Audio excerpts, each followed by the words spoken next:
जो आपसे सवाल पूछेगा उसको आप लोग गोदी मीडिया बोल देंगे। भैया देखिए, आपने इतिहास पढ़ा होगा, सवाल हमेशा जिम्मेदार लोगों से। फिर विधायक हूँ, आप हमसे सवाल करेंगे ना। कि मीडिया सवाल करना बंद कर दी है या फिर जिस तरीके से बयानबाजी हो रही है कि आज की मीडिया गोदी मीडिया हो गई है, आपको क्या लगता है? भारतीय जनता पार्टी ने जितना काम किया है, मुझे लगता है पिछले 60 सालों में उतना काम महंगाई सारी सबसे बड़ा सरकारों ने मुद्दा मिलकर नहीं है। किया होगा। किसान का ताजा उदाहरण आप दिल्ली में जाके जौनपुर में देख बता सकते दें कि हैं। भाजपा क्या काम बता दें भैया कि जो भैया लग रहा है बनारस गए नहीं है, या तो गए भी हैं तो गए, अगर गए अगर गए भी हैं तो वाराणसी की सीमा टच करके आ गए। मैं रोजगार की भी बात करूँ, अभी वैकेंसी आई थी नहीं केंद्र आपने मंदिर बनवा सरकारों में पेपर लीक हुआ था, लेकिन किसी सरकार ने तत्काल आके पेपर कैंसिल किया। भाई साहब से पूछे कि किसी भी सरकार ने तत्काल आके पेपर कैंसिल क्लियर हुई है, लोग नौकरियां कर रहे हैं। लेने दीजिए, तो सरकारी फैसला ले लीजिए। 69,000 भर्ती घोटाला को पता ही नहीं है क्या है तब। हम शिक्षण आत्मनिर्भर भारत में बनाना चाहता हूँ। 10,000 रुपए से लेकर 50,000 तक 2 करोड़ पर साल जो है नौजवानों को कर्जदार बना दिया, और वो अपना कर्जा नहीं भरा, बैंक उनके घर टहल रही है। आप डाटा उठा देख रही है आदमी का। साथियों, आप देख रहे हैं खुली खबर। 2024 की सियासी सरगर्मियां तेज हो चुकी है और चुनाव में बहुत कम ही समय बचा हुआ है। इस समय हम लोग ग्राउंड रिपोर्टिंग के माध्यम से उत्तर प्रदेश की जनता की राय जानने की कोशिश कर रहे हैं। अभी हम जौनपुर जिले में आए हुए हैं। यहाँ काफी हॉट सीट मानी जाती है। जैसा कि आपको बता दें, यहाँ के अभी न तो भारतीय जनता पार्टी के प्रत्याशी घोषित हुए हैं, न तो समाजवादी पार्टी के, लेकिन एक तरफ धनंजय सिंह, जिसका नाम काफी चर्चा में चल रहा है। तो यहाँ की जनता से उनके बारे में जानते हैं, जौनपुर लोकसभा सीट की यहाँ की जनता क्या चाहती है। तो हमारे साथ बहुत सारे लोग हैं, उन लोग से सबसे पहले तो आपका बहुत बहुत स्वागत है हमारे चैनल पे। हाँ, नमस्कार जी, क्या नाम है आपका? हमारा नाम नौशाद अली है। जी जी। जौनपुर की जनता इस बार क्या सोच रही है? जौनपुर की जनता इस बार गठबंधन को चाह रही है, कुछ नहीं। गठबंधन को चाह रही है जी। महंगाई बहुत बड़ा मुद्दा है, बेरोजगारी मुद्दा है। कहाँ महंगाई? भाई तो पॉपुलेशन बढ़ रहा है दिन ब दिन, महंगाई तो आम बात है। नहीं, महंगाई बहुत बड़ा और बेरोजगारी दोनों बहुत बड़ा मुद्दा है। हाँ जी, बेरोजगारी मुद्दा। जौनपुर की जनता यहाँ किसको चाह रही है? इस बार किसको लाएगी? गठबंधन की। अभी तक क्या दिक्कत है? गठबंधन का कोई प्रत्याशी अभी तक घोषित नहीं हुआ है। गठबंधन जिसको भी उतारेगा हम लोग उसी को सपोर्ट करेंगे। तो क्या हुआ, मतलब गठबंधन को अभी डर लग रहा है कि क्या यहाँ प्रत्याशी का नाम घोषित नहीं कर रही है? नहीं, ऐसी कोई बात नहीं है। जब समझौता हो जाएगा तो प्रत्याशी ऑटोमेटिक आ जाएगा। हाँ जी। एक तरफ धनंजय सिंह है, दूसरे तरफ समाजवादी पार्टी और राहुल गांधी, ये तमाम लोगों से गठबंधन हुआ है। और आपको एक बात और बता दें कि उत्तर प्रदेश में ओवैसी की भी एंट्री हो चुकी है। तो जौनपुर के मुसलमान किस तरफ जाएंगे?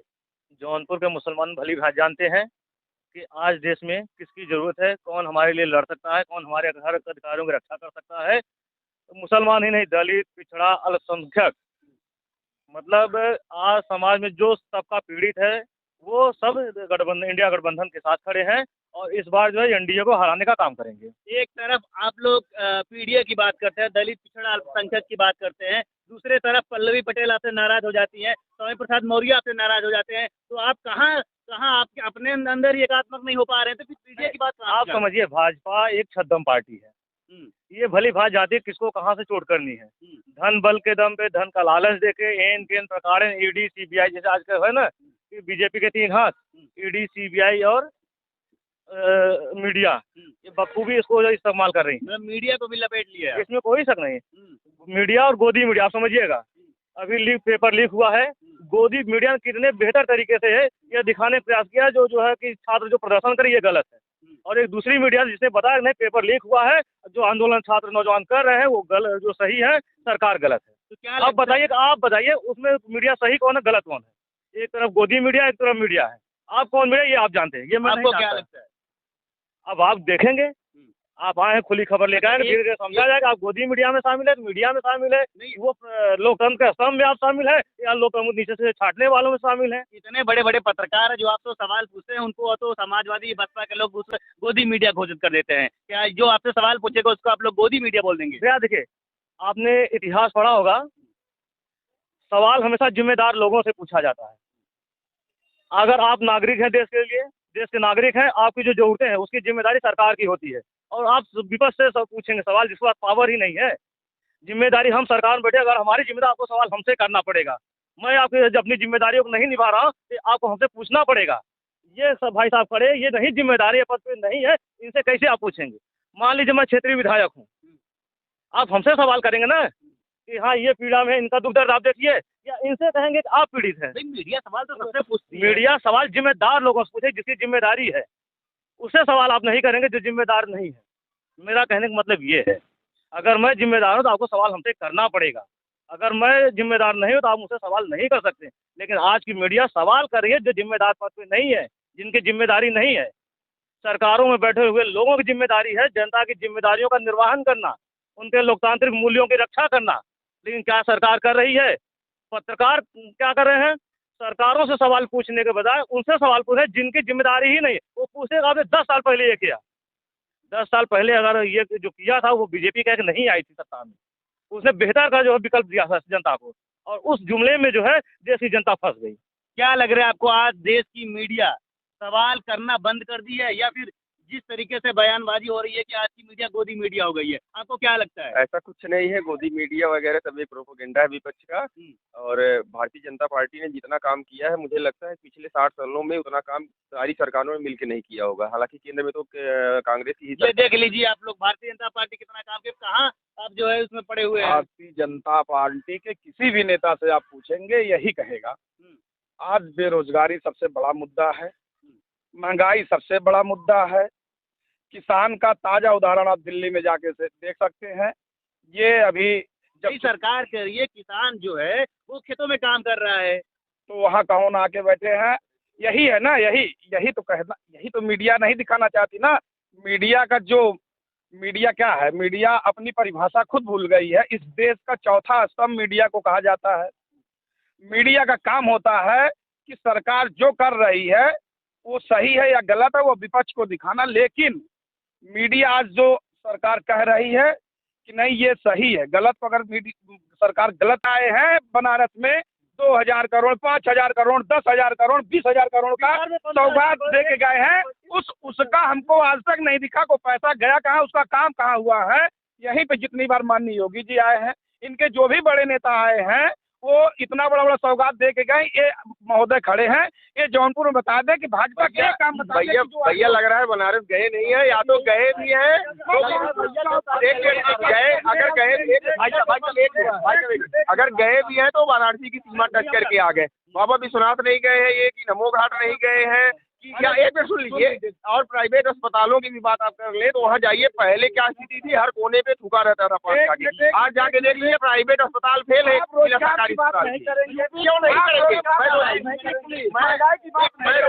मैं रोजगार की भी बात कर दूं, अभी वैकेंसी आई थी नहीं। आपने मंदिर बनवा, मैं उसके लिए आपको धन्यवाद देता हूं। लेकिन आज देश का नौजवान, आप जीता उदाहरण देख लीजिए, 60 लाख लड़के, पहली बार 60 लाख। मैं धन्यवाद देना चाहता हूँ। आज तक राजनीति नहीं होती है, आपने आस्था मंदिर बनवाया, वो सबकी आस्था, ठीक, मैं धन्यवाद। लेकिन आज जो है बेरोजगारी सबसे बड़ा मुद्दा है। आपका पेपर 60 लाख लड़के, जो जिसका पेपर एक दिन पहले मिला है, 60 लाख लड़के आज वैसे लौट गए वापस। भैया एक मिनट, भैया मान रहा हूँ। आपको क्या लग रहा है बेरोजगारी? नहीं, भाई साहब की बात का जवाब देना चाहूँ। इससे पहले भी सरकारों में पेपर लीक हुआ था, लेकिन इसी सरकार ने तत्काल आके पेपर कैंसिल किया।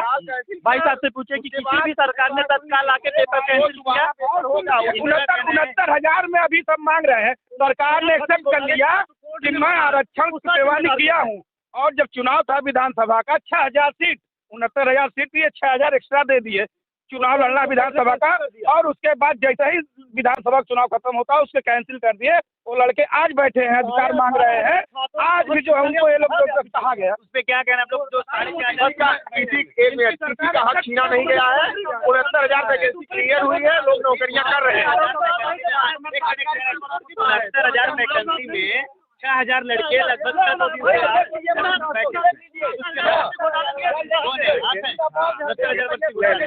देखिए बात ये है, सरकार कहाँ नहीं सुन रही आप लोग की? नहीं बात ये है, जो 69,000 भर्ती थी उसमें तो भर्ती कंप्लीट हो गया, लेकिन ये जो 6800 सीटें जो एक्स्ट्रा दी है सरकार ने, हाँ, ये बताएं कि ये घोटाले मुंगा इधर उधर का हुआ है, तो बेचारे हाँ आज भी बच्चे वो बैठे हैं, आज भी बैठे हैं, लेकिन उनकी कोई सुनवाई है नहीं। क्या कहना है? ये मामला देखिए, ये जो अलग से 6,500 मामला आया है, ये अभी कोर्ट में लंबित है, इस पे भी फैसला आएगा। अभी चल रहा है मामला। अपने सवाल का जवाब इन्होंने खुद दिया। 69,000 सरकार ने एक्सेप्ट किया तो सरकार वैकेंसी फिर पूरा करेगी। हमने 69,000 कंप्लीट कर दिया भाई साहब, अभी अपने सवाल का जवाब इन्होंने खुद दिया कि 69,000 क्लियर हो गई। अगर 69,000 क्लियर हो गई तो 800 तो हम क्यों नहीं क्लियर करेंगे? अगर कोर्ट में मुद्दा है तो कोर्ट को भी तो फैसला लेने दीजिए, तो सरकारी फैसला ले दीजिए। 69,000 भर्ती घोटाला को पता ही नहीं है क्या है सब।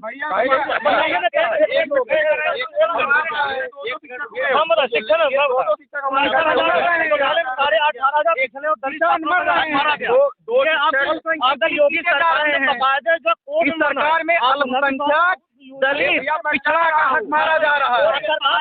सवाल को चेंज करते छोड़िए आप लोग कहाँ रहिए, सवाल को चेंज करते हैं। आप लोग इस पे बहुत ज्यादा बहस करने लगे। चलिए ठीक है, देखिए 2024 में एक तरफ से समाजवादी अखिलेश यादव और कांग्रेस के राहुल गांधी एक तरफ आ गए हैं और भारतीय जनता पार्टी RLD को लेकर के जो है चुनाव में आ रही है। ओवैसी की भी एंट्री हो गई है। आपको क्या लग रहा है इस बार 2024 के चुनाव में ओवैसी के एंट्री से भैया नुकसान होने वाला? पहले भी ये दोनों लोग साथ में आए थे, लेकिन इनसे कुछ हुआ नहीं, और इस बार भी पूरी उम्मीद है कि ये लोग कुछ करेंगे नहीं। बस ये लोग चुनाव तक सुन लीजिए, कोई राहुल गांधी नहीं है, ये लोग गठबंधन करेंगे। जिस दिन ईवीएम हटा देंगे उस दिन समझ में आ जाएगा कौन गठबंधन कितना आगे है। ईवीएम अगर हटा दें जिस दिन, उस दिन औकात हाथ में आ जाएगी, चाहे जो पार्टी हो। समाजवादी पार्टी के सामने जो अकेले ही नेता हैं जो लड़ रहे हैं, ठीक है, खामोश लग रहे हैं भाई। नहीं जो भैया बोल रहे हैं, अगर ईवीएम हटा दें उसी दिन समझ में आ जाएगा नतीजा। अरे युवा तभी बोल रहे हैं, ठीक है। हर साल 2 लाख 2 करोड़ बेरोजगारों को हर साल हाथ काम दिया जाएगा। किया क्या? गारंटी के साथ, गारंटी के साथ उन्होंने कहा आत्मनिर्भर भारत में बनाना चाहता हूँ। 10,000 रुपए से लेकर 50,000 तक 2 करोड़ पर साल जो है नौजवानों को कर्जदार बना दिया, और वो अपना कर्जा नहीं भरा, बैंक उनके घर टहल रही है। आप डाटा उठा दिख रही है CBI का। आप कहाँ है भैया? 2 करोड़ इनके नेता कहते हैं कि जब मोदी जी कहा एक मिनट, आप स्टार्टअप इंडिया नहीं देखे हैं? कितने लोग खुद सरकार से पैसा लेके कितने लोगों ने अपना खुद का स्टार्टअप खड़ा किया है, और कितने लोग आज दूसरों को रोजगार दे रहे हैं। तो कहाँ से भैया बेरोजगारों की सरकार हो गई? मदद कर रही है सरकार तो मदद कर रही है लोगों को। 10,000 से लेके जो 50,000, और जिसका सिस्टम बढ़िया भैया उसको 5 लाख। कोई 10,000 50,000 में बिजनेस करके दिखा दे, 4 लोगों को रोजगार दिखा दे। पकौड़ा भिजवा सकते हैं, 5 लाख रुपए सरकार दे रही है रोजगार शुरू करने। आपको क्या लग रहा है? ठीक है, आपको क्या लग रहा है इस बार 2024 में इस बार जौनपुर जिले इधर सदर विधानसभा से लोकसभा से भाजपा सरकार बना रही है, हमारी सीट आ रही है। इन लोग का तो अभी ये भी नहीं तय हुआ गठबंधन हो पा रहा है कि नहीं हो पा रहा है। एक बार हो पा रहा, नहीं हो पा रहा। इनके जो नेता हैं, इनके जो नेता हैं कभी साथ आ रहे हैं, कभी नहीं साथ आ रहे। अभी इनके आपने जल्दी ही देखा होगा स्वामी प्रसाद मौर्य जी, इधर पल्लवी पटेल जी सब नाराज है, तो कैसे माने कि ये लोग कब साथ हैं, कब साथ नहीं। आपसे जो है हमारा एक सीधा सवाल ये है कि इस समय जौनपुर लोकसभा सीट में एक प्रत्याशी अपने प्रचार में भी लग चुके हैं, जिनको आप भली भांति जान चुके हैं, धनंजय सिंह। बीजेपी अपना अगर कुछ दूसरा कैंडिडेट देती है तो यहाँ की जनता, यहाँ के लोग जो है वो किसको सपोर्ट करेंगे? बीजेपी को करेंगे क्या धनंजय सिंह? जाहिर सी बात है बीजेपी को करेंगे। संगठन वाले लोग हैं, संगठन की विचार की धारा के साथ चल रहे हैं, व्यक्ति की विचारधारा के साथ तो चल नहीं रहे। तो जो संगठन से आएगा सारे लोग उसको सपोर्ट करेंगे। फिर यहाँ के कुछ नेताओं का कहना है, वो कुछ नेताओं से जो है धनंजय सिंह से व्यक्तिगत व्यवहार है, तो वो कहते हैं कि अगर बीजेपी उनसे यहाँ टिकट नहीं देती है तो फिर हम धनंजय के साथ रहेंगे। इस पे आपका क्या विचार? मेरे हिसाब से ऐसा होने वाला नहीं है। व्यक्तिगत के साथ कोई नहीं जाएगा, विचारधारा के साथ सब जाएंगे। विचारधारा के सब लोग।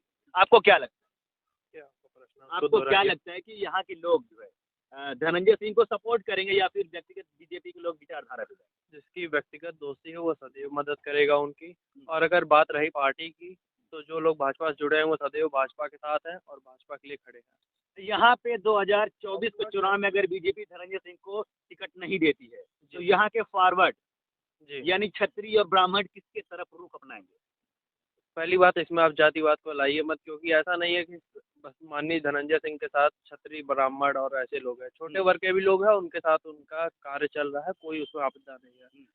जो बात रही कि क्षत्रिय और ब्राह्मण जहाँ पे अपना वोट देना रहेगा, जहाँ उनको विकास की राह दिखेगी और जहाँ पर लगेगा वो नेता मेरे लिए सामर्थ है कि मेरा काम कर पाएगा, तो वो उसके साथ सदैव नहीं, जाएंगे। देखिए हमने इसलिए ये बात किया कि एक तरफ अखिलेश यादव पीडीए का नारा दे करके दलित पिछड़ा और अल्पसंख्यक की बात करते हैं, बीजेपी वहीं जनरल को साधने की कोशिश करती है, तो इसलिए मैंने इसको मद्देनजर रखते हुए आपसे सवाल किया। तो क्या बीजेपी के लोग जो हैं वो भी क्या करेंगे, बीजेपी में रहेंगे कि फिर उनको सपोर्ट करेंगे? नहीं, बीजेपी के जो लोग हैं, जो सच में बीजेपी के हैं और वो समर्थन देते हैं सदैव, वो बीजेपी को समर्थन देंगे और देते आए हैं और देते रहेंगे। और इसमें कोई निराशा की बात नहीं है कि अगर धनंजय सिंह किसी और पार्टी से आए तो भाजपा के लोग उनमें जाएंगे, ऐसी कोई बात नहीं है। कोई बात नहीं। आप देश के युवा हैं, आप 2024 के चुनाव को कैसे देखते हैं? हम अपने आंखों से देखते हैं, बोल देंगे तो विवाद हो जाएगा, हम नहीं नहीं, बोलेंगे। क्यों नहीं बोलेंगे? आप देश के युवा हैं भाई, देश के भविष्य से विवाद क्यों होगा? आप किसको चाहते हैं? हम सही से बताएं, चाहते तो हम लकी यादव के हैं। लकी यादव को, लकी यादव को आप चाहते हैं। हम देश की राजनीति के बारे में चर्चा कर रहे हैं कि देश के प्रधानमंत्री किसको बनाना चाहते हैं, या फिर देखिए केंद्र में तो मोदी ही रहेंगे, कुछ भी हो जाए। और अगर यहाँ पे यूपी से अगर जिताना चाहेंगे तो आप अखिलेश यादव जिता सकते हैं। आप किस तरीके से बात कर रहे हैं? अभी बात कर रहे हैं आप लकी यादव को चाहते हैं, एक राज्य के लिए हम अखिलेश यादव चाहते हैं और केंद्र के लिए मोदी हैं, क्योंकि कंपटीशन में जब कोई नहीं है, राहुल तो कंपटीशन में है ही नहीं। समाजवादी के नेता भैया, वो तो हमको, मैं के राज्य बोल रहा हूँ, राज्य के लिए अखिलेश यादव। अभी लोकसभा का चुनाव चल रहा है, हाँ मुझे विधानसभा पता का नहीं है। मैं विधानसभा की बात नहीं कर रहा हूँ, मैं लोकसभा की बात कर रहा हूँ। लोकसभा के लिए मैं लकी यादव जिताना चाहता हूँ। लोकसभा के लिए हाँ। वही बात, लोकसभा तो इसलिए मैं कहा था मैं बोल दूंगा तो विवाद हो जाए, इससे बढ़िया मुझसे बोलिए ही। कोई बात नहीं है, कोई बात नहीं है। और क्या, तो हमारे साथ ये थी जौनपुर की जनता, हमने इनके विचारों को जाना, हमने इनके राय को जाना। तो बने रहिए हमारे साथ, मिलते हैं किसी नेक्स्ट वीडियो में नए खबर के साथ, तब तक के लिए बहुत बहुत शुक्रिया।